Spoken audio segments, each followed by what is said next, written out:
Alberta Primetime with Michael Higgins.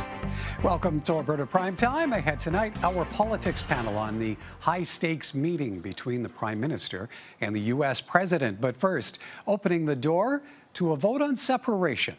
I won't prejudge what issues citizens might want to put on the table, but that is up to citizens to decide and to get the number of signatures. All I've said is I will honor the process. Danielle Smith defending her live social media address when she stated her government would not put forward a referendum on separation, but also said a citizen-led initiative could trigger one. It's a conversation now drawing the ire of First Nations leaders and other provinces. And joining us now to discuss that and more is NDP leader Naheed Nenshi. Mr. Nenshi, welcome back, sir. Thanks so much, Michael. Always great to chat with you. All right, well, let's start on the Premier's address, conveying her government's response to the federal election outcome. What do you feel Danielle Smith has accomplished with all that messaging? I don't know how she thinks she can get away with this. Like, how dumb does she think we are? Oh, I have nothing to do with separation. It's just those citizens doing it.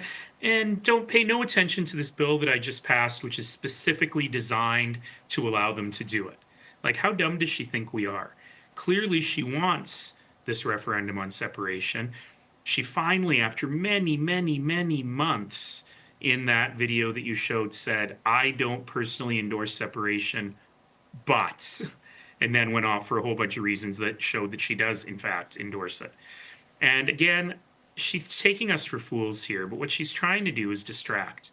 This is a government that is failing on healthcare, it's failing on education. We've got the fastest growing unemployment in the country.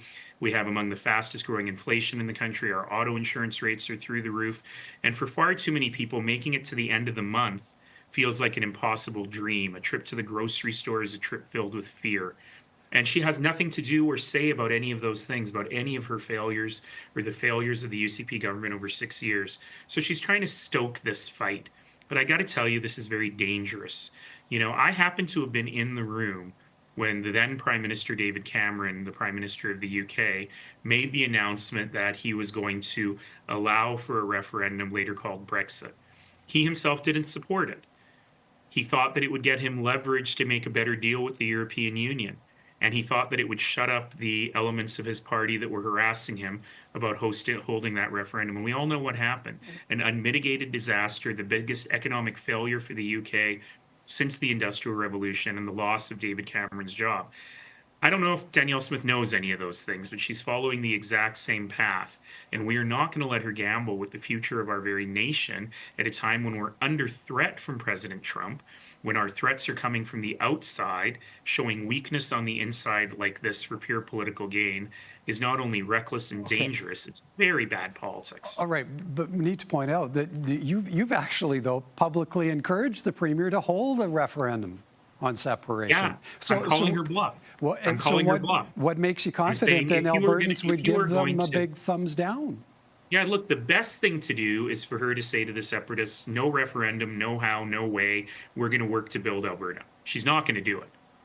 Because she's not going to do it, and because she's passed legislation that makes a separation referendum inevitable, I'm saying don't put Albertans through this stoking of more anger, more fear, and more resentment. Don't be like David Cameron, starting a fire that you cannot control, because the arsonist can't call the fire department. So unless you're willing to denounce it today and say it's illegal, the Indigenous people have a very good constitutional argument for why it's illegal, and I'm not going to allow it. If she's not going to do that, which she isn't, then put us out of our misery. I'm calling your bluff.